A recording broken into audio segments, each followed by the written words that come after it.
Welcome to Community Wellness with John Jenkins, where we'll be focusing on balance in and balance of life. Some of the topics we're going to talk about and demonstrate like things like Tai Chi balance, for example, mindfulness, proper breathing so that we can really get enough oxygen in our blood for a healthy body. And we're going to have guests that come in as well to talk about different topics from men's prostate health, for example, and also perhaps sort of proper nutrition and diet and things that we can afford and things that are accessible to the average person. So we're going to cover the whole gamut of wellness and well-being for balance in and balance of life. And this show is Community Wellness with John Jenkins.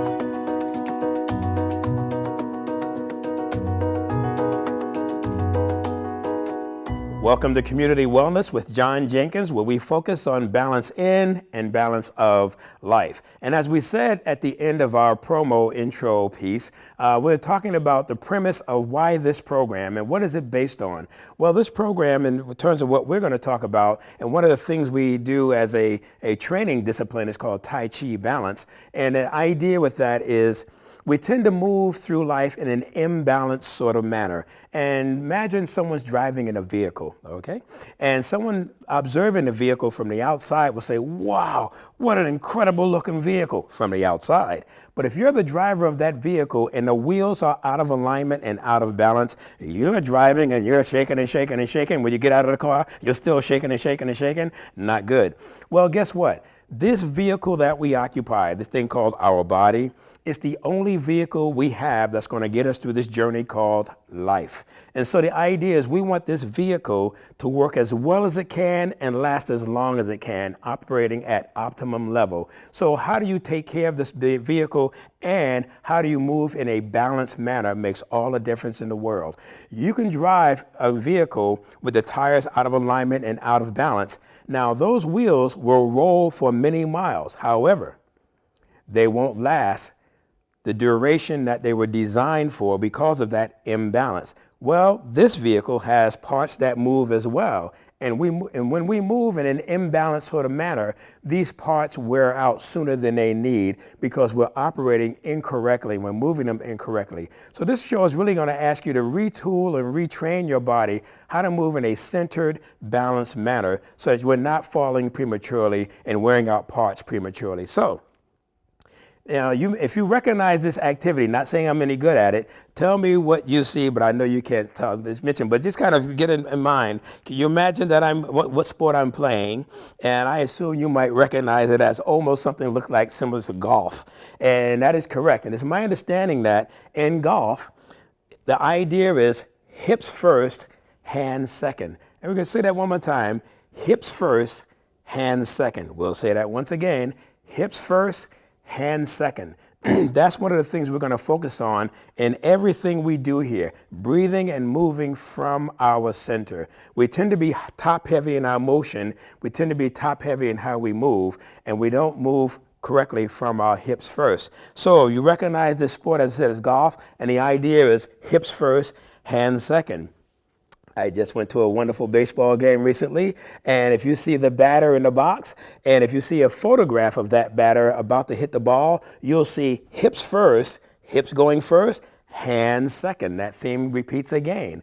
And if you see someone lining up as a pitcher, a photograph of a pitcher in baseball, you'll see, if you see a photograph, you'll see the hips first, really way forward first, and you see the hand back in New Jersey somewhere, really stretched out, and it's hips first, hands second. So that theme repeats over and over again. And when professional athletes get a coach, and they pay that coach a great deal of money, and you don't have to do that in this term, the idea is this.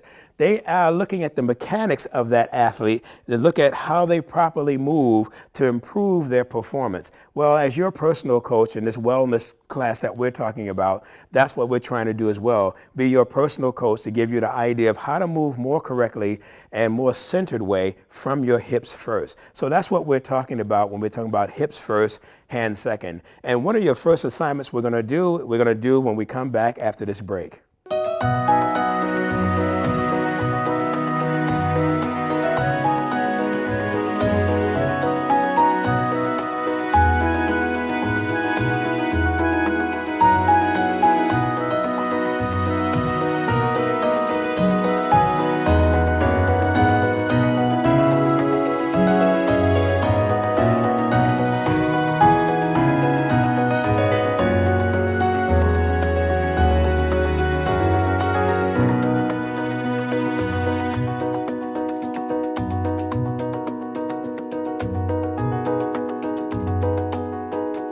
Welcome back to Community Wellness with John Jenkins, where we talk about balance in and balance of life. Well, as we ended our last segment, we were talking about how to move correctly from your center. And that's what we're going to do now. Here's your first assignment, as I mentioned in the last segment. Now we're leading into that next assignment. And this is your homework assignment to practice on. Because this principle of this practice is about correcting how we move improperly. We tend to move with our head first, not our hips. For example, assignment 1. I normally ask people to, as I have an audience, usually I ask them to, on the count of 3, I ask them to slowly start getting out of a chair, and then I say freeze, and then I ask them to sit down again. So I'll mimic what the audience would be doing. So on a count of 3, and you can do this at home as well. So find a chair to sit in, get your feet flat on the floor and the back against the chair. And so we're fine this way. So on a count of 3, we're going to slowly start getting out of the chair. And what I'll ask you to do is freeze, and then I'll ask you to sit down and we'll continue the rest of the conversation. So on a count of 3, slowly we're going to go 1, 2, 3. We begin getting out of the chair and I say freeze. Then I ask everyone to say, notice where your head is. And they say, oh, my head is really far forward. Have a seat, please. So notice what happens. And now what I'm going to ask you to do is say H1, H2, H3. And as you say H1, H2, H3, what that corresponds to is H1 is your head, H2 your hips, H3 your heels. When you're seated in a chair, you notice that H1 and H2, your head and your hips, they're in fairly aligned manner. Yes, they're pretty much aligned one on top of the other, which is great. Where is H3? Out in front of you. So intuitively, to get out of a chair, we tend to move with this thing called momentum. We don't want to move with momentum, we move with purpose. That's the idea in this program. So we tend to move with momentum instinctively. So when I said, when I gave you the count of 3, what did you do? You went from balance to imbalance. You were literally falling out of the chair. And what do? You catch yourself before you fall forward. Well, that didn't work so well for one of my friends. I went to a large wellness center, part of the hospital, and she said, my goodness, I wish you had given us this talk 3 weeks ago. I said, why do you say that? And she said, well, gee whiz, I'm at home doing my normal routine, a simple thing I've done 1,000,000 times, getting out of a chair. She starts getting out of the chair. She starts losing her balance. She reaches to stop herself from falling. There's a sharp edge of some furniture right there. It opens her arm up. Bad news, surgery, et cetera, et cetera. So we can lose balance anytime. It's not necessarily a function of age. It could be a function of medical condition. It could be the function of medication. It could be the function of surgery. It could be a function of a number of things. So balance is something that's critical to everyone at any age because, again, when we start having falls, we start losing control and we're losing confidence, and that changes your course life tremendously. So what I said to you before, we tend to move with momentum, and I said we want to avoid doing that. We want to move from and through our center. So using the Jenkins technique, you say, oh, Mr. Smarty Pants, how do I get out of the chair if I'm not going to lean forward and literally fall out of the chair? As you're seated, as I said before, H1, H2 are in alignment. H3 is in front of us. So to get out of the chair in a balanced, centered way, Bring your feet in flat on the floor as close as you can to the chair legs themselves, and your feet are roughly hip width apart. That's number one. Number two, scoot your bottom forward to the edge of the chair. Okay, and keep your heels should not be coming up. No, feet should stay flat on the floor. So only move the feet in as far as you can so they are pretty much underneath you but flat on the floor as you scoot your hips forward toward the edge of the chair. Now notice what you've done. You've taken H1 and H2 and moved them closer to the alignment with H3, our heels. And from that point, using the chair if you can, or using the seat of the chair, we never, ever, did I say that already? We never put our hands on the back of the chair. Why? You put pressure, problem, fall down, no good. So we can put our hands on the seat itself, or if you have armrests in the chair, we can put our hands on that. But your 3 H's are in alignment, and as we push our feet into the floor, solidly placing your feet and pushing them flatly into the floor, using your hands, up you go, as opposed to leaning forward and falling out of the chair. I'll try that one more time. We're seated normally, feet out in front, H1, H2 are in alignment, H3 out in front of us. What do? We bring those 3 H's, H1, 2, and 3, in closer alignment before we start making the action. Bring the feet in, scooch the bottom forward as much as you can. Do not fall out of the chair. And so your 3 H's are coming closer in alignment. Use your hands and also, definitely most importantly, the leg strength, pushing yourself up, and pushing your hips forward and up and out of the chair. Now, I had one young lady say, at another gathering I had, and she said, I'm a lady and I go to gowns, formal gatherings where I wear a gown. There's no way in the world I'm going to put my feet apart and get out of a chair. That's not ladylike. I said, yes, ma'am, I understand that correctly. And she says, well, is there a way we can get out of the chair in a graceful manner? I said, absolutely. Same mechanics. You're seated, you had a nice gathering, you have your nice outfit on if you happen to be wearing a gown. And so again, you do the same thing. You bring your feet in, but you turn your feet, we call it side saddle. Turn yourself sideways. Feet still come in underneath, and again, what are you doing? The 3 H's are in closer alignment, and with your legs, same thing, your hands are pushing down on the seat of the chair, feet right underneath you as your 3 H's are in alignment, and again, up you go, as opposed to side straddle this way, you're doing side saddle this way. And so the same idea, you're using your legs and your feet to push you up. Think of this body, this vehicle that we occupy, as a building. Now, your legs, think of your legs and your feet are part of the foundation and the pillars or posts. So if you imagine a building with at least a second floor to it, and such that you have a beam on one end of the first floor and a beam on the other end of the first floor in the same room, what are those two beams doing? They're out to the outer edges of supporting the full weight of the building that's above, okay, on the second floor. Can you imagine that? Again, one beam on one end of the room, the other beam is on the other end of the room. And again, why are those beams so far apart at a critical distance? Because they need to be there for maximum support of the weight of the building that's above, which is the second floor. Well, can you imagine what happens if those two beams came closer together toward the center and leaving no support on either end? Can you imagine how stable or unstable the upper stairs will be, and the building really starts having instability problems? Not good. Well, this vehicle, this building is the same idea. The foundation are your feet. And your feet should usually be at least hip width apart. And these are the posts of which I'm speaking. These posts are supporting the rest of this building. This all weighs a lot. Now, when I was studying kinesiology at a university, we had a camera set up much like where you are right now, and if someone was given direction, they're talking about this idea of momentum and how we move in an imbalanced way. Well, we had a camera shooting the person, filming the person from the side, and the person was given a simple directive of take a walking step forward. And in doing so, and we have them do it a normal way, and then we slowed it down when we played it back. And this is what you saw. The person went from, again, having balance, H1, H2, H3, head, hips, heel. They went from balance to imbalance, and they caught themselves and started walking forward. Well, isn't that what happens when we run? Running is really falling forward in a controlled manner, because there's a critical angle that runner knows that he or she has to be at for maximum falling forward, if you will. And what are you doing? You're getting that foot out in front of you before you fall on your face. And as we're walking forward and walking around in our everyday lives, sometimes people have a fall.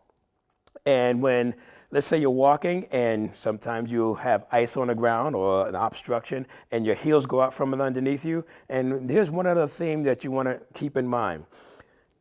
Wherever the head goes, the bottom follows. I'll say that again. Wherever the head goes, the bottom follows. I used to play judo and jiu-jitsu some years ago, and I knew it wasn't about strength, it was about balance. I knew once I had my opponent's head tilted off line, off center, there's this thing called gravity that's constantly working, and I knew at that point the throw would happen because I was never picking them up and putting them down. No, that's not the throw. The throw is from balance to imbalance, and then gravity takes over from there because gravity is always working. Therefore, when we are walking, our feet goes out from underneath us. Again, your foundation has been moved. Where your head goes, as we said, the bottom follows, hence you fall. Case number 2, you're walking forward. Your foot gets hitched up on the edge of a rug or a doorstop. Some obstruction stops the foot from going forward, but your head continues forward again. As we said, where the head goes, the bottom follows, and you fall again. How do we move in a balanced way? And then again, as I said before, you go from balance to imbalance, you catch yourself. But notice how dancers make and gymnasts make the activity they're doing look effortless because they're always moving from and through a center line. They're always staying in alignment. The most efficient way to ride a bicycle is the correct way. The most efficient way to swim is the correct way. And the most efficient way to walk and move is the correct way. So what I'm asking you to do is not lead with your head, but lead with your hips. Always walking forward. And one of the exercises I would have people do in my classes is we have those little cups. Little paper cups, and we would start out with empty, but then we start filling them with water, and they have to put them on their head. Oh my goodness. And now they're very mindful of where the head is as we move forward or walking, if you will, because you want to keep that head in alignment with the hips and the heels as you're moving forward, as opposed to moving with momentum. So this is the idea of, as I said, when we're moving, we always shift the weight. And if I want to go into my left, for example, and here's another theme. We have a number of themes. There's another theme. We never, ever do we pivot on a weighted limb. We never, ever, I don't know if that's correct grammatically, pivot on a weighted limb. What happens when we trip ourselves up at home? We turn before our feet have moved, and we lose our balance, and over we go. Imagine an athlete is running and they have, let's say, cleated shoes, and they're on a kind of turf where those cleated shoes are necessary for grip and power. They're moving their bodies forward and they're running, and then they plant their foot. Because the cleats go into the turf, that foot is locked. They decide to change angles. The foot does not move. Something's got to give, and it's usually the joint. Bad news. End of community, end of service, and end of that season for that athlete, because the knees don't like going sideways and twisting. Therefore, you don't plant and pivot on a weighted limb ever, ever. How do we move then? We take the weight off of that limb, keep it in alignment. We never lean. We always shift our hips and shift our weight in alignment. Pre-place your foot, and then you place weight onto that foot after it's been pre-placed. So that prevents us from pivoting on a weighted limb. And so to keep in mind, we always keep our feet at least hip width apart. And when your weight gets beyond, I'm just going to sound a little weird, but stand right now, and both feet are facing forward. Feel the full flatness of your feet into the floor. Preferably if you're barefooted, that's fine, or shoes that are flat. And now shift your weight to one side, keeping in alignment. We never lean. We always shift over straight up in alignment. Center, and then shift your weight over to the other foot. Now, we tend to do that, and notice one leg, in this case, your right leg, has all the weight. And you tend to do it all or nothing, therefore your left foot is empty, non-weighted. And I'm saying, no, you actually want to think of your feet, here's a weird concept, think of your feet as the second toe in, you get the big toe, and then you got the second toe in, sometimes it's a little longer. From a line from that second toe through the center of your foot to the heel. Imagine each foot is in halves lengthwise, okay? So when you shift the weight over to your right leg, your right foot, that's the full weighted foot is on that right leg, right foot, yes? Now, I want you to be mindful of the inner half of your left foot. You do want to have weight there. So it's 1, 2, half, half, and then your third point is on the inner half of your left foot, as opposed to all or nothing. Shift to the center, both feet, and I'm using my hands to show where the weightedness is. And now I want you to pull all the weight onto your left foot, but you should be on the inner half of your right foot. That prevents you, that's the maximum shifting of your weight weight on either foot. Now, if you continue over on your left foot, can you feel how the weight goes to the outer half of that left foot? Hence, there where the fall happens. So you never go beyond that 3-point stance, as we call it. Full weight on your right foot, but feel the inner half of your left foot anchoring your weight to the ground. If you go any further, you're really on delicate ground, and your balance becomes in jeopardy. So we want to avoid that by going beyond our base. Imagine a building moving beyond its foundation. Doesn't last too long because gravity is always working and we wind up falling. Full weight on both feet. Full weight on your left foot. You should have weight on the inner half of your right foot. Full weight on both feet. Full weight on your right foot. And now you should have weight on the inner half of your left foot. Those are the exercises I want you to keep in mind of being mindful of how we move from our center. Notice we never did this. And that's what we'll talk about in another show. Well, one of the exercises that we do on a regular basis in our practice of this, one of the programs we do is called Tai Chi Balance, Jenkins technique. As I said before, we always move and breathe from our center. Now, notice a child. Here's the example. Imagine a picture of a child that you're familiar with, and they're running around and they're excited and they have their little shirt off and they're running so much that they are out of breath. They get out of breath. What part of the body do you see moving the most? It's not the chest. Their little bellies are going, ee, ee, ee, ee. That is how the belly and how children breathe. Babies breathe that same way. Now, at some point, as time goes on, we become adults. I'm not one yet, I'm working on it. But anyway, at some point we become adults and we get top heavy in our thinking and top heavy in our breathing. We become shallow chest breathers. This is really a tension producing kind of breathing pattern, but yet we do it. And I won't go into a lot of detail of explaining the background on that, but the idea is we tend to become shallow chest breathers. And I'm asking you to know, go back to what you used to do. For example, if you were a singer, and you would pay someone, a coach, good money to teach you diaphragmatic breathing. If you were a wind instrument player, again, you would be learning the art of diaphragmatic breathing, breathing with the belly. And those who give childbirth, again, Lamaze, diaphragmatic breathing. So you're always breathing the most powerful breath, the most relaxing breath. And in the martial arts, when we are, exerting a lot of power and breaking a board or a brick or something like that, it's not that we have great power. No, it's how you breathe and how you move with your breath that creates that power. So anyone can do it because we all breathe.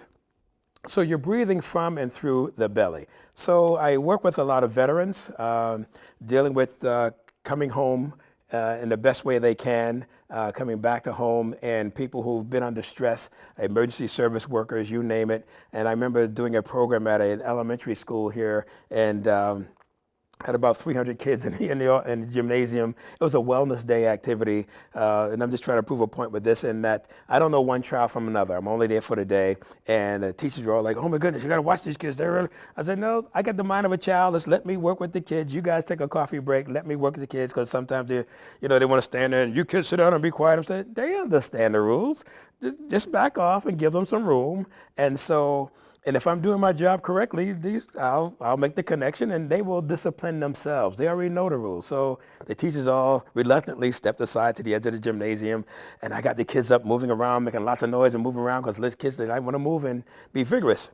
But then I got to the point of the program where I was doing this Tai Chi balance relaxation stuff, and it was really quiet. And you to see 300 kids, in a gymnasium that were just moments ago bursting at the seams with energy, very quiet. And what happened was, at first I'm go from the energetic presentation to I'm talking very quietly. Now, were there some children talking? Absolutely. But guess what? They shushed themselves because rather than me trying to outshout the children, which you can't do, don't compete. I started talking softer. And all of a sudden the kids saying, wait a minute, I'm missing something. And they would tell their friends, shush, I can hear from you later. I want to hear what this guy is. He's talking to the kids in the front row and I'm missing it. So they actually shushed themselves to the amazement of the teachers. And then I proceeded with the program. Then I got them doing this breathing exercise and moving very quietly. And one child just kind of blurts out, unprompted, wow, I didn't know I could feel this way without the medicine. Well, you heard an audible gasp of all the teachers around the room saying, oh my goodness. And come to find out, I call it the alphabet soup child and that ADHD, da da da da da da. But for this child to have that awareness, that awakening that I own something within me already, that gives me that same feeling of mental calm, emotional focus that the medicine induces. Maybe I'm not broken. What a powerful message for anyone to receive, not to mention a child. So this little exercise that I'm going to start with is a breathing exercise. And one of the themes you're going to hear the most is feel. Feel. Because as you see in the news these days, the way the media is set up these days, as if you're not inundated enough, you're seeing the talking personalities on television. They're giving you information you're taking in visually and audibly, but at the same time, they got this ticker tape thing on the bottom. You're saying, oh my gosh, they're inundating you with tons of information all on the same screen. There's this ticker tape that's constantly running in the mind of things you haven't done, things you got to do tomorrow, obligations and meetings and blah, blah, blah, blah, blah. It doesn't stop. And which prevents us from getting a good night's sleep and being focused and clear for the activity at hand, for example. So this exercise is teaching us how to calm and focus the mind. And so I'll stop with all the examples on that right now and just get into the exercise itself. This little exercise itself, this mindfulness exercise, it will start with this little tone and it will end with the same tone. So if you find a chair you can sit in and sit back with feet flat on the floor and relax and let the arms and hands rest on your thighs and knees and just sit back, and then you're going to hear the sound of my voice because you can look at the same scenery and it won't change, but it's my mind, it's my voice taking you on a mindfulness exercise from different parts of the body. Why? Because each of us carries tension in a different manner or in a different place. Some people carry tension in their shoulders and upper back, and some people carry tension in their hips and lower back. Some people carry tension in the jaw, and so or in their arms. And so everyone carries tension in a different place. And so you'll discover where you carry your tension and you'll release that so that, again, your body can function at its maximum capacity. So sit back. And the area, again, we're going to focus on is not chest breathing, soft, slow belly breathing. I'll say that again. We're going to focus on soft, slow belly breathing. That's the exercises. So from here, sit back. If you want to close the eyes and just focus on soft, slow belly breathing, and I'll give us our first level of guided relaxation meditation, if you will, with this little exercise. And so we'll start with our tone. We'll end with this tone. And let us begin.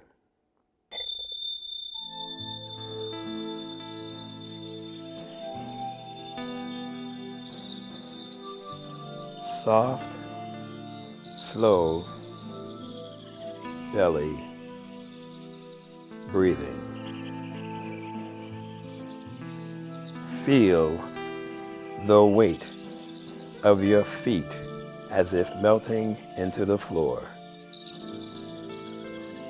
Continue the soft, slow belly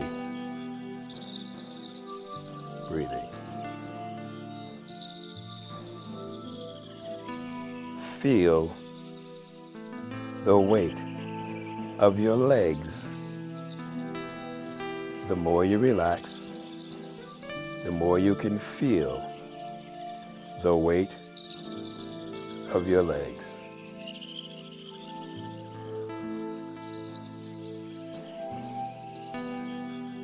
Feel the weight of your shoulders. arms,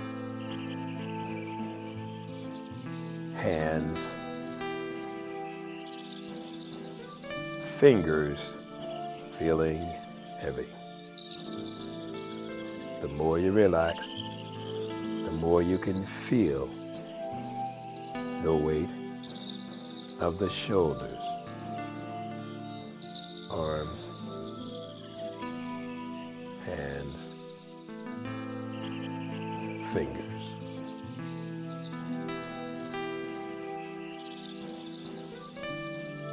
Feel the weight of the lower jaw, tongue feeling heavy.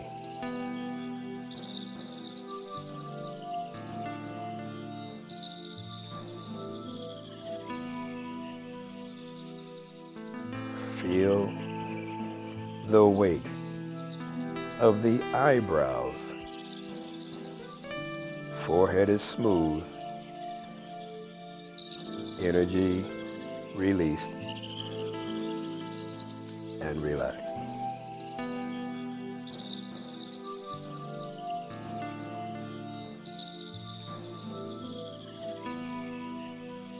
Feel the weight of the ears. Slow, soft, belly breathing.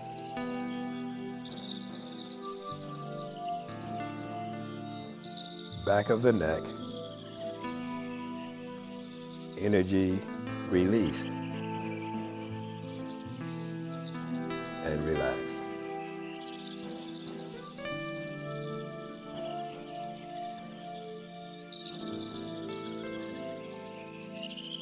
Lower back, energy released and relaxed.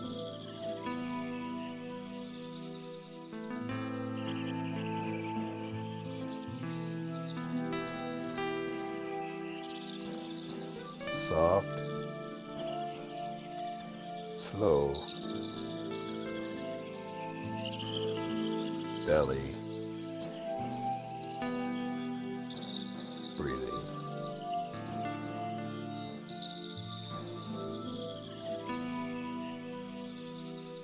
If the mind should wander, bring it back to the slow, soft belly breathing.